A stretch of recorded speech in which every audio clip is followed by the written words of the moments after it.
오늘은 광복절 기념주일로 하나님 앞에 드립니다. 지금으로부터 78년 전 1945년 8월 15일 우리나라가 일본으로부터 그 36년 동안의 치욕에서 해방된 날입니다. 일본의 천황이 연합군에게 무조건 항복을 함으로 해방을 맞이하게 된 날이지요. 저도 역시 마찬가지지만 이 시대를 살아가는 많은 세대들은 그때의 일을 기억하지 못하는 사람들이 대다수이지요. 아마 당시의 상황을 아는 사람들은 극소수에 불과하지 않을까 싶습니다. 오늘 함께 예배드리는 우리 성도님들 가운데서도 그때의 상황을 경험하신 분들은 그저 몇 분 아니 계시는 것 같습니다. 그래서 대부분의 사람들이 그 당시의 쓰라린 역사나 해방의 감격을 모르는 분들이 참 너무나 많다라고 하는 것입니다. 역사는 자꾸 잊혀져 가는 것 같습니다. 그러나 우리가 잊을 것들은 잊어야 되지만 잊지 말아야 될 것들은 늘 기억하며 살아가야 되는 것, 그 중에 하나가 우리나라의 역사가 아닌가 싶습니다. 그저 1년에 한 번 광복절을 맞이하면서 또 6.25 6월 25일 그 한국전쟁을 기억하면서 그저 1년에 한 번, 두 번 그럴 때만 이 나라의 안녕을 위해서 생각하고 기도하고 지나갈 때가 참 많지만, 그러나 한 나라의 국민으로서 이 나라의 뼈아팠던 그 모습들은 잊지 말고 기억하며, 특별히 그리스도인들로서 감당해야 가야 할 일들, 나라와 민족을 위하여 기도하는 일을 쉬지 않고 해야 할 것이 저와 여러분들의 사명인 줄 믿습니다. 역사를 거슬러 올라가 보면 1910년 8월 23일이지요. 우리나라가 일본의 강압에 의해서 한일 합방이라고 하는 것에 사인을 하게 됨으로 인해서 순간 우리는 나라 잃은 백성이 되었고, 해방하기까지 36년이라고 하는 슬픈 역사에 주권이 없는 민족이 되었습니다. 당시 우리 민족은 일본의 압제하에서 온갖 수모를 겪어야만 했지요. 땅을 잃어버리고 우리의 말과 우리의 글을 잃어버리고 이름까지 빼앗기고 우리에게 주어진 자유라고 하는 것도 잃어버리고 이 땅의 모든 자원도 빼앗기고 수많은 문화재도 강탈당해야만 했습니다. 청년들은 침략 전쟁의 총알바지로 끌려가고, 그리고 젊은 여자들과 처녀들은 일본군의 위안부라고 하는 참 가슴 아픈 그러한 곳에 끌려가게 되었고, 나이가 들은 남자들은 징용이라고 하는 것으로 끌려가서 그 징용이라고 하는 이름하에 끌려가서 탄광촌에 가서 석탄을 캐면서 이름도 없이 생명을 잃어가는, 그런 죽어가는 사람들이 얼마나 많았는지요. 인권이 있었는가요? 생존권이 있었는가요? 모든 것들이 다 짓밟혔습니다. 식량이라고 하는 것도 먹을 만한 이 식량은 다 공출이라고 하는 명목하에 모조리 다 빼앗겨 버리고, 밥그릇, 숟가락까지도 다 빼앗긴, 교회의 종까지도 다 떼어갔다고 그러지요. 뿐만 아니라 신앙의 자유, 이것 또한 말할 것 없었습니다. 오늘 우리에게 이 신앙의 자유가 있다는 것이 얼마나 감사한지요. 마음껏 주님 앞에 나와서 입술을 열어 찬양하고 하나님을 경배할 수 있는 신앙의 자유가 있는 것이 얼마나 감사한지요. 이 대한민국에 지금 이 예배 시간에 예배 드린다고 해서 경찰들이 나와서 감시하고, 그리고 목사의 설교를 검토하고, 그리고 예배하는 것을 강제하며 구속하는 이러한 모습이 어디에 있습니까? 얼마나 우리가 자유를 누리고 있는지 모릅니다. 그럼에도 불구하고 하나님이 지금 우리에게 주신 이 자유를 감사하지 못하고 자유를 만끽하지 못하며 하나님 앞에 예배하는 이 모습들, 참 안타까운 모습들이죠. 만 백성들이 주님 앞에 나와서 이 거룩한 주일에 하나님의 성호를 찬양하며 예배하는 이 자리가 되어야 될 터인데 말입니다. 그러나 일본의 지배 안에 신앙의 자유는 짓밟혔어요. 마음껏 예배드릴 수 없었습니다. 여호와 하나님을 나의 아버지라고, 나의 왕이라고 외칠 수도 없었던 그러는 가슴 아픈 일들이 있었지요. 신사참배를 강요당해야만 했고, 그것을 거부하면 무참히 짓밟히고 끌려가서 고문을 당하고, 급기야는 신앙을 고수하다 보면 순교의 이 형장의 자리에까지도 갈 수 있었던, 가야만 했던 그런 가슴 아픈 역사의 한순간들이 있었습니다. 일본에 36년 동안 우리나라에서 죽은 사람과 실종된 사람의 숫자는 이루 말할 수 없었다라고 하는 것입니다. 이러한 억압 속에서, 이런 아픔 속에서, 이러한 상황 속에서 이 나라가 해방이 되었으니 얼마나 기쁘지 않을 수 있겠냐 이 말입니다. 광복이라고 하는 단어는 빼앗긴 땅과 주권을 도로 찾음이다라고 하는 의미를 가지고 있습니다. 빼앗긴 땅과 주권을 도로 찾았다. 36년 동안 일본이 이 나라를 지배하면서 우리의 땅이 빼앗기고 주권을 빼앗겼던 그 36년의 가슴 아팠던 현실 속에 하나님의 은혜 가운데 78년 전에 하나님의 은혜로 이 나라가 광복을 맞이했습니다. 다시금 잃어버렸던 것들을 회복했다라고 하는 것입니다. 오늘 이 광복절 기념 예배에 그날을 다시 한번 되새기면서 이 광복의 축복을 주신 하나님 앞에 감사드리고, 다시금 이 나라가 그런 아픔이 없기를 우리가 기도해야 할 사명이 있음을 믿으시기를 주의 이름으로 축복합니다. 오늘 우리가 함께 읽은 이 느헤미야 1장의 이 본문의 말씀은 조국 이스라엘의 어려운 처지를 들은 느헤미야가 조국을 위해서 기도하는 내용의 말씀입니다. 느헤미야의 기도를 통해서 하나님께서 그의 조국 이스라엘을 회복시켜 가시는 역사의 문을 여는 아주 중요한 사건을 우리에게 말씀해 주고 있습니다. 이스라엘은 주전 586년에 바벨론에 의해서 멸망당했습니다. 나라가 멸망당한다는 것이 얼마나 가슴 아픈 일입니까?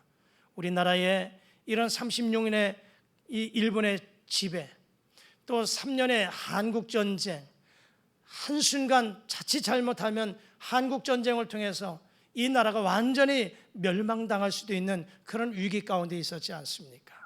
이스라엘은, 북이스라엘이 완전히 바벨론에 의해서 멸망당했습니다. 그리고 남쪽 유다도 멸망당했습니다. 나라를 잃었다는 것 얼마나 비참한 일이겠습니까? 이스라엘 백성들에게는 하나님 앞에 예배하던 성전이 파괴됩니다. 아름다운 성전이 다 무너져 버려요. 예루살렘 성곽도 무너져 버립니다. 성벽이 무너졌다고 오늘 말씀하지 않아요? 백성들의 집은 거의 다 불타버리고 맙니다. 수많은 사람들이 포로로 붙잡혀가고 있다는 사실이지요. 그런데 오늘 본문에 소개되고 있는 느헤미야는 포로로 붙잡혀가서 그 포로에게서 태어난 사람입니다. 아마 느헤미야는 역사상에 가장 불행한 사람 중에 한 사람이 아닐까 싶습니다. 불행했던 시기에 바벨론의 포로로 붙잡혀가서 그 포로 가운데에 포로에게서 바벨론에서 태어났고, 그런 가운데서도 느헤미야가 참 은혜를 받아서 당시 전 세계를 호령하던 바사왕의 왕궁에서 상당히 높은 지위까지 올라갔던 사람입니다. 오늘 본문 11절에서는 그때 내가 왕의 술관원이 되었느니라 이렇게 말씀하고 있습니다. 술관원이 되었다라고 하는 이 말씀, 굉장히 높은 지위에 올라가 있는 사람이에요. 술관원은 왕을 가장 가까이에서 모시는 직책입니다. 왕이 마시는 술과 음료를 책임지는 사람이에요. 여러분, 고대의 왕들, 왕의 안전을 생각하지요. 순간순간 왕을 죽이고자 반역을 일으키는 사람들이 얼마나 많습니까? 그런 상황 속에서 언제든 반역을 일으킬지 모른다는 두려움이 강한 시대입니다. 그렇기 때문에 그런 자리는 왕의 옆에서 왕을 보조하는 사람들은 아무나 세울 수 있는 사람이 아니죠. 왕에게 신임을 얻는 사람이 그 자리에 있는 것입니다. 오늘 느헤미야는 비록 포로 2세이긴 했지만 탁월한 능력을 인정받아서 바사 왕국의 관리가 되었고 왕의 특별한 신임을 얻어서 높은 자리에까지 올라간 사람입니다. 그렇기 때문에 느헤미야는 평생 동안을 편안하고 안정된 직장을 가지고 그의 삶이 보장된 사람이죠. 그런데 느헤미야는 자신의 지위, 자신의 안락한 이 삶을 포기해버립니다. 그리고 어려운 처지에 놓인 조국 이스라엘을 위하여서 예루살렘을 향해서 떠나가겠다고 다짐해요. 그가 예루살렘으로 가기에 앞서서 어려움에 빠진 이 조국을 일하기 전에 느헤미야가 이 조국을 위해서 기도하는 내용이 오늘 본문의 말씀입니다. 여러분, 느헤미야는 고국에서 온 몇 사람들을 통해서 조국 이스라엘의 그 상황을 접하게 됩니다. 비참한 현실에 대해서 듣게 돼요.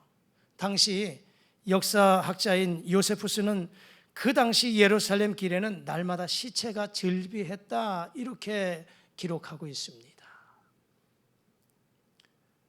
느헤미야가 바로 그런 비참한 소식을 듣게 됩니다. 이 소식을 들은 느헤미야가 선택한 것은 하나님 앞에 기도했다 하는 것입니다.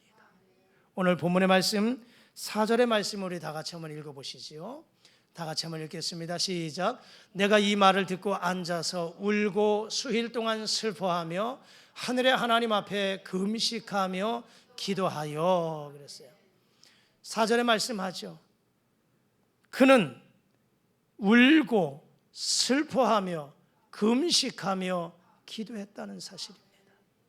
자신을 위해서도 아니고 자신의 가정을 위해서도 아니고 나라를 위해서 자신의 조국 이스라엘의 이 위기를 만난 그 상황을 듣고 조국 이스라엘을 위해서 앉아서 울고 슬퍼하며 금식하며 기도했다는 사실입니다. 그렇다면 오늘 이 느헤미야 1장에서 주시는 말씀 가운데 느헤미야가 어떠한 기도를 드렸는가를 4가지로 우리에게 말씀해 주고 있습니다. 이 느헤미야의 기도를 보면서 오늘 저와 여러분들이 조국 대한민국을 위하여 할 수 있는 대로 이 나라와 민족을 위해서 느헤미야와 같이 기도하실 수 있기를 주의 이름으로 축복합니다. 먼저 느헤미야는 하나님의 위대하심을 찬양하는 기도를 드렸습니다. 5절의 말씀입니다. 우리 다 같이 5절의 말씀을 읽겠습니다. 시작. 하늘의 하나님 여호와 크고 두려우신 하나님이여 주를 찬양하고 주의 계명을 지키는 자에게 언약을 지키시며 긍휼을 베푸시는 주여 간구하나이다. 아멘. 이 5절의 기도의 내용은 모든 문제의 해결점이 하나님께 있다는 고백의 기도입니다. 모든 문제의 해결점이 하나님에게 있다는 거예요. 오늘 느헤미야는 자신의 이 조국이 당하고 있는 이 어려운 문제를 하나님의 관점에서 보고 있습니다. 하나님의 관점에서. 우리가 어떤 어려움을 당하게 될 때 우리는 그 어려움이 우리의 눈을 가려서 하나님조차 보지 못하게 할 때가 있습니다. 여러 가지 장애물, 여러 가지 어려움, 여러 가지 시험, 고난, 그것이 내 눈을 가리워서 내가 하나님을 바라보아야 되지만 하나님을 바라보지 못할 때가 있다는 거예요. 여러분, 이스라엘 백성들이 430년 종생활하고 하나님의 은혜로 출애굽합니다. 그러나 그들이 몇 날이 못 되어서 큰 장애물을 만납니다. 그것은 바로 홍해라고 하는 것이죠. 앞을 향해서 나아갈 수도 없습니다. 뒤를 돌아갈 수 없는 상황은 바로가 군사를 일으켜서 군대를 일으켜서 추격합니다. 앞을 향해서 나갈 수도 없어요. 뒤로 돌아갈 수도 없는 이 진퇴양난의 국면에 처해 있는 이스라엘 백성들이 선택한 것은 원망과 불평이었습니다. 모세를 향해서 원망하고 불평하고 하나님을 향해서 원망하는 이 백성들의 모습을 보게 되지요. 홍해라고 하는 커다란 장애물이 결국은 건너갈 수 없다라고 생각한 것이지요. 그러나 여러분, 모세는 어땠습니까? 모세는 그 상황 속에서 하나님을 바라본 줄 믿습니다. 하나님을 본 거예요. 분명히 동일한 시각입니다. 동일한 상황에 직면했습니다. 모세도 홍해 앞에 있는 거예요. 이스라엘 백성도 홍해 앞에 있습니다. 그런데 이스라엘 백성들은 그 가운데서 하나님을 향하여 모세를 향해서 원망하고 불평하지만 지도자 모세는 하나님을 본 거예요. 하나님을 바라보면서 이스라엘 백성들에게 이렇게 선포합니다. 출애굽기 14장 13절 말씀 우리 다 같이 한번 읽겠습니다. 시작. 너희는 두려워하지 말고 가만히 있어서 여호와께서 오늘 너희를 위하여 행하시는 구원을 보라. 너희가 오늘 본 애굽 사람을 영원히 다시 보지 아니하리라. 아멘. 그 장애물 속에서 모세는 백성들을 향해서 선포합니다. 두려워하지 말라는 거예요. 지금 장애물이 우리의 앞을 가리고 있지만, 앞을 나가지 못하게 하고 있지만 두려워하지 말라는 거예요. 모세는 그 상황 속에서 하나님의 구원을 보았다는 것입니다. 그러면서 이스라엘 백성들에게 담대하게 선포하는 거예요. 두려워하지 말아라. 너희가 오늘 본 저 애굽 군사들 다시는 보지 못할 것이다. 왜? 하나님이 저들을 처단하실 것이다 라고 하는 믿음과 확신이 있었던 거예요. 우리 앞에 어려운 문제가 부딪히면 문제를 보는 사람이 있는가 하면 그 문제 속에서 역사하시는 하나님을 보는 사람들이 있습니다. 바라기는 저와 여러분들 인생의 삶 속에 수많은 어려움과 문제가 있지만 그것이 나의 앞을 가로막아 장애물이 되어서 앞을 나가지 못할 때가 있지만 문제를 보지 말고 문제 가운데 역사하시는 하나님을 바라보시며 두려워하지 말고 강하고 담대함으로 선포하며 나아갈 수 있기를 주의 이름으로 축복합니다. 문제 속에서 하나님의 역사를 바라볼 때 그 문제 가운데 감사하게 되고 찬양하게 되는 거예요. 더 하나님을 의지하며 나아갈 수 있는 것이다 이 말입니다. 그렇기 때문에 문제 앞에서 우리는 하나님 앞에 찬양하며 감사하며 나갈 때 하나님 앞에는 불가능이 없다고 하는 것을 그 믿음으로 나아갈 때 결국 그 역사 속에서 행하시는 하나님의 구원을 바라볼 수 있다고 하는 것입니다. 오늘 느헤미야는 지금 내 조국 이스라엘이 그런 어려운 문제를 만났다고 하는 이야기를 들었지만 낙심하지 않았어요. 오히려 하나님의 위대하심을 찬양하는 기도를 하나님 앞에 올려드리고 있다. 왜? 하나님이 역사하실 것을 기대하고 있기 때문이다라고 하는 것입니다. 여러분, 이 대한민국 정치, 경제, 사회가 어려움 속에 있다 할지라도 아직도 전 세계 가운데 분단국가 대한민국 하나밖에 없지만 이 한민족, 그러나 하나님이 붙잡고 계심을 믿고 하나님의 역사하심을 바라보면서 이 나라 민족을 위해서 기도하되 하나님의 위대하심을 찬양하는 기도가 저와 여러분의 입술 가운데 있기를 주의 이름으로 축복합니다. 두 번째, 느헤미야는 기도할 때 죄를 고백하는 기도를 드렸습니다. 죄를 고백하는 기도를 드렸어요.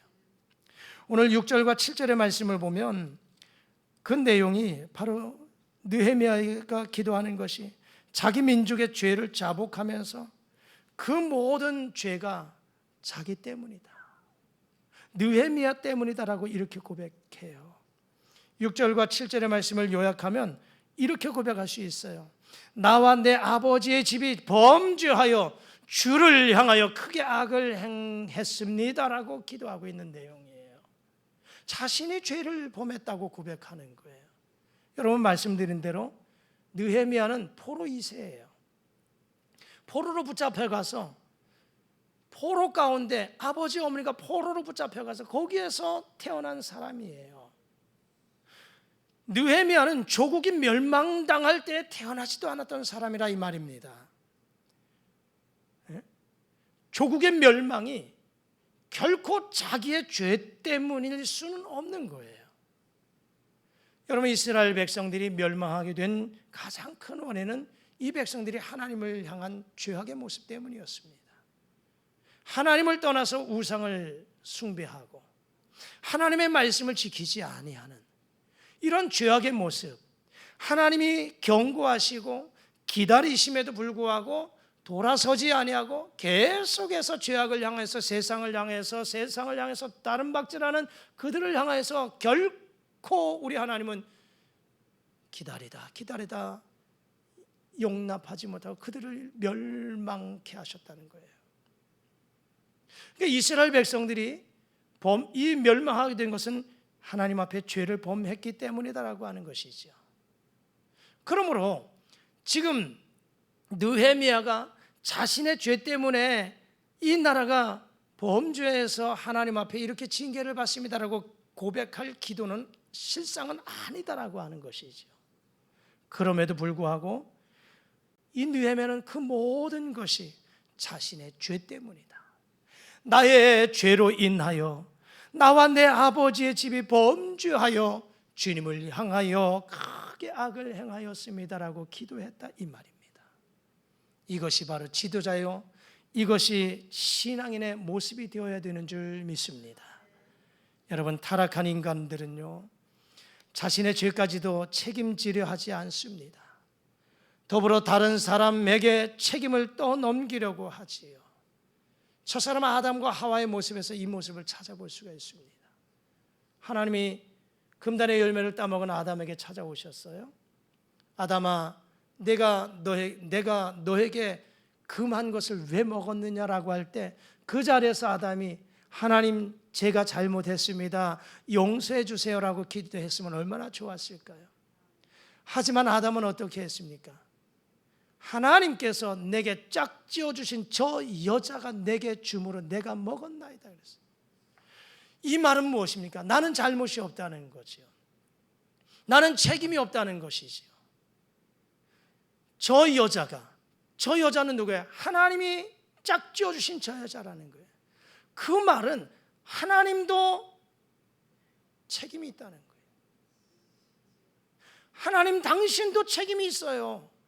내가 죄를 범할 수 있는 그 원인 제공을 하나님이 하셨잖아요. 하나님이 저 여자를 내게 주지 않았으면 내가 열매 따먹지 않았을 것이고 내가 죄를 범하지 않았을 것 아닙니까? 죄를 전가하는 아담의 모습. 하와에게도 마찬가지예요. 너 왜 그랬느냐라고 할 때 하나님, 제가 잘못했어요, 이것이 아니라 뱀이 나를 꾀함으로 뱀이 나를 유혹해서 내가 먹었습니다. 책임을 전가합니다. 자신은 죄가 없다고 고백하는 것이죠. 이것이 아담과 하와에게서만 있나요? 아니죠. 오늘 저에게도 있습니다. 여러분들에게도 있을 것입니다. 지은 죄가 있음에도, 내가 지은 죄가 있음에도 그것을 내가 죄를 지었다고 고백하는 것이 아니라 합리화시키고 누구 때문이라고, 무엇 때문이라고 책임을 전가하는 모습이 우리에게는 없나요? 얼마든지 일어나는 모습들이지요.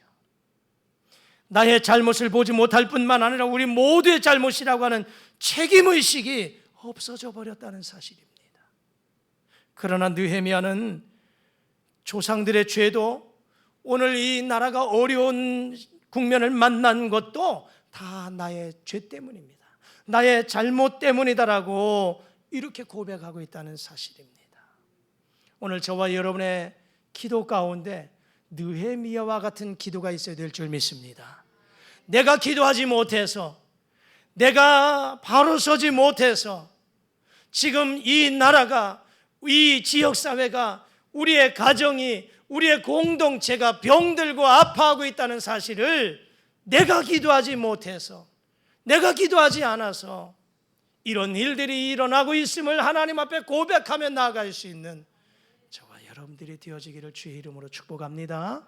세 번째, 느헤미야의 기도는 그가 기도할 때 하나님의 말씀 붙잡고 기도했습니다. 하나님의 말씀 붙잡았어요. 8절과 10절의 말씀 쭉 말씀을 보면 그 내용이에요.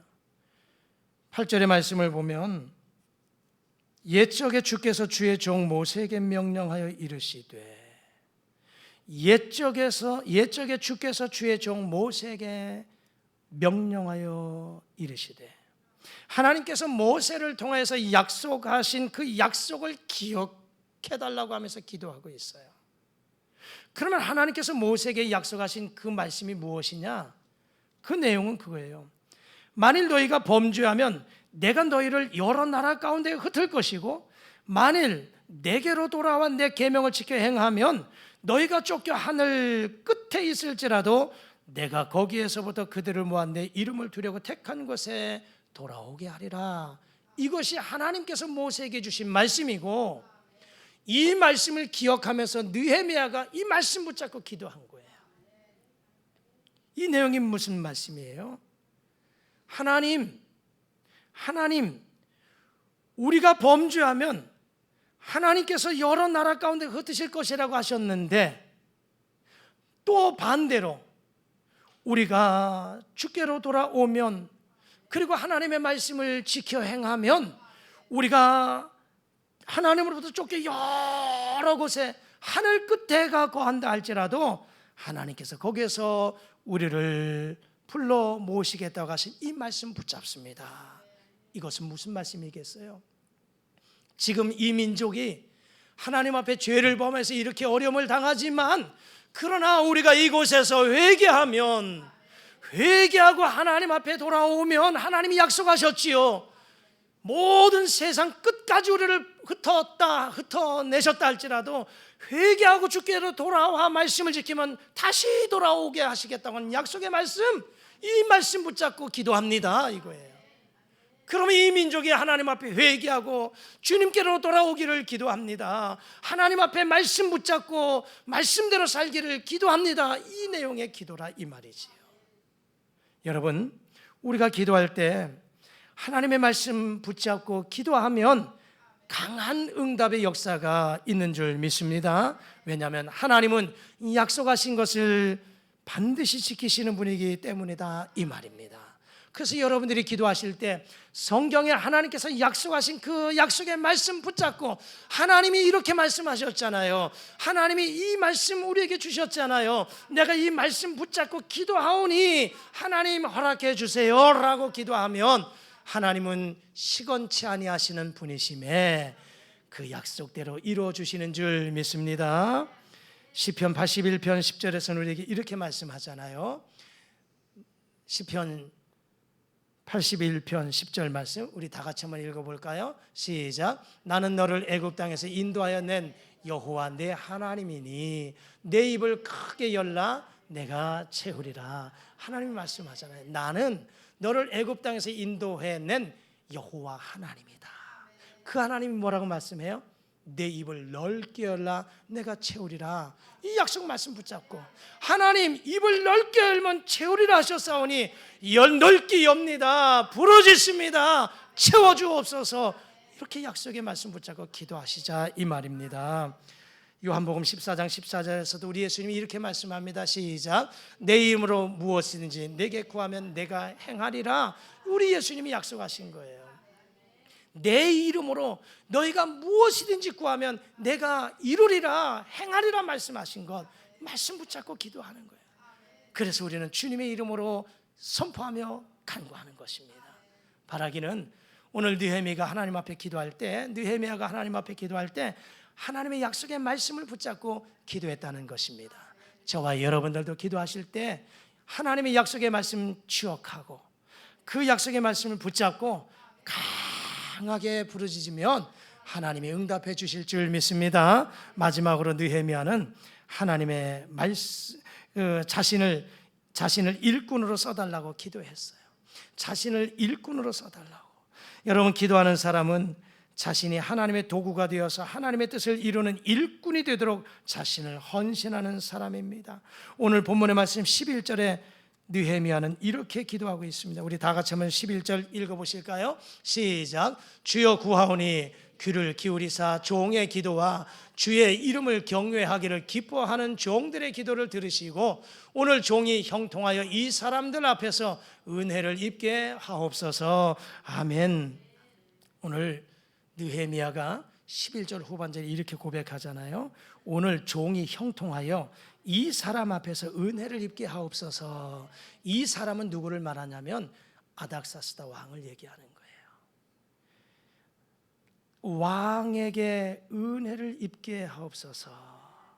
즉 다시 말하자면 내가 조국 이스라엘을 향해서 가고 싶어도 왕이 허락하지 않으면 갈 수 없는 것이라 이 말이에요. 그래서 나는 조국 이스라엘을 향해서 가고 싶은데 아닥사스다 왕이 나에게 은혜를 입혀서 은혜를 주어서 나를 조국으로 돌아갈 수 있도록 하나님께서 은혜를 주옵소서. 이렇게 기도하고 있는 거예요. 자신을 일꾼으로 써달라고 그러면서 왕의 허락을 제가를 위해서 기도하고 있는 거예요. 가고 싶어도 윗사람의 제가가 떨어지지 않으면 갈 수 없는 것이지요. 마찬가지로 오늘 이 느헤미야가 왕궁에서 왕의 신임을 받으며 높은 지위를 얻어서 평안한 삶을 살고 있는데 그의 모든 지위와 안락함을 다 버리고 조국으로 돌아가겠다. 자신을 일꾼으로 써달라고 기도하고 있는 이 내용이다 이 말입니다. 여러분, 느헤미야는 지금 자신의 위치가 지위가 편안하고 안락한 삶을 살아가는 거예요. 그런데 이것을 다 지금 포기하는 겁니다. 나라를 위해서 자신의 이 자리를 다 내려놓고 포기하고 있는 겁니다. 그러면서 하나님의 도우심으로 조국 이스라엘을 향해서 돌아가게 해달라고, 그곳에 가서 내가 다시 나라를 세우는 일을 하게 해달라고 기도하고 있다는 사실입니다. 우리도 이렇게 기도해야 될 줄 믿습니다. 나라를 위해서 기도한다면 미약하나마 내가 내 사랑하는 조국을 위해서 할 수 있는 일이 무엇인가를 찾아야 되겠고요. 내가 교회를 위해서, 교회를 사랑하고 교회를 위해서 기도한다면 내가 교회를 위해서 할 수 있는 일이 무엇인가를 찾아서 일꾼이 되어야 되겠고요. 내가 가정을 위해서 기도했다면 내 가정을 행복하게 만들 수 있는 일이 무엇인가를 찾아서 노력해야 되겠다라고 하는 것입니다. 느헤미야처럼 사랑하는 조국 대한민국을 위해서 기도하는 저와 여러분들이 되어지기를 주의 이름으로 축복합니다. 오늘의 이 어려움 속에서 해방의 기쁨을 맛볼 수 있도록 하나님께서 은혜를 베풀어 주시기를 기도하시기를 부탁합니다. 그리고 우리의 가정에, 직장이나 생업의 터전에 어려움이 있더라도 느헤미야처럼 기도함으로 모든 어려움을 극복하고 하나님의 축복을 누리는 삶이 되도록 기도하는 저와 여러분들이 되어지기를 주의 이름으로 축복합니다. 말씀을 정리합니다. 오늘 느헤미야는 네 가지의 기도를 드렸습니다. 첫 번째는 하나님의 위대하심을 찬양하는 기도를 드렸습니다. 두 번째는 그가 기도할 때에 죄를 고백하는, 모든 것이 자신의 잘못이다, 자신의 죄라고 고백하는 기도를 드렸습니다. 세 번째는 하나님의 말씀 붙잡고 하나님의 말씀에 의지해서 기도했고요. 네 번째는 자신을 일꾼으로 써달라고 기도하고 있습니다. 하나님께서는 하나님의 자녀들이 기도하는 것 결코 외면하지 않습니다. 우리가 간구하는 모든 기도대로 응답해 주시는 줄 믿습니다. 지금 이 나라 민족을 위해서 필요한 것은 기도가 아닌가 싶습니다. 이 민족을 위해서 느헤미야와 같은 기도의 일꾼들이 되어야 될 줄 믿습니다. 우리 교회에도, 우리 가정에도, 우리의 생업에도, 우리의 터전에도 기도가 필요한 줄 믿습니다. 힘들고 어려운 때일수록 기도하시고 기도로 승리하는 저와 여러분들 모두가 되어지기를 주님의 이름으로 축복합니다. 기도하시겠습니다. 전능하신 우리 아버지 하나님 감사합니다. 36년에 일본의 식민 지배로 아픔과 고통 가운데 있었지만 78년 전에 이 민족을 사랑하셔서 자유와 해방을 주신 하나님을 찬양합니다. 하나님, 오늘 이 나라 민족 경제 대국으로 세우신 것 하나님의 은혜인 줄 믿습니다. 그러나 아직까지도 어려움 속에 있는 이 민족입니다. 정치, 경제, 사회, 문화, 교육, 국방, 안보 어느 것 하나 하나님의 앞에 기도하지 않을 수밖에 없는 그런 어려운 현실 속에 있습니다. 우리 모두가 조국 대한민국을 사랑하면서 느헤미야와 같이 기도하는 사람들이 되게 하여 주옵소서. 기도로 승리하는 우리 민족 되게 하여 주옵시고, 기도로 승리하는 우리의 가정과 교회가 되게 하여 주시옵소서. 기도하는 사람들로 세움받는 이 민족 되게 하여 주시옵소서. 예수님 이름으로 기도드리옵나이다. 아멘.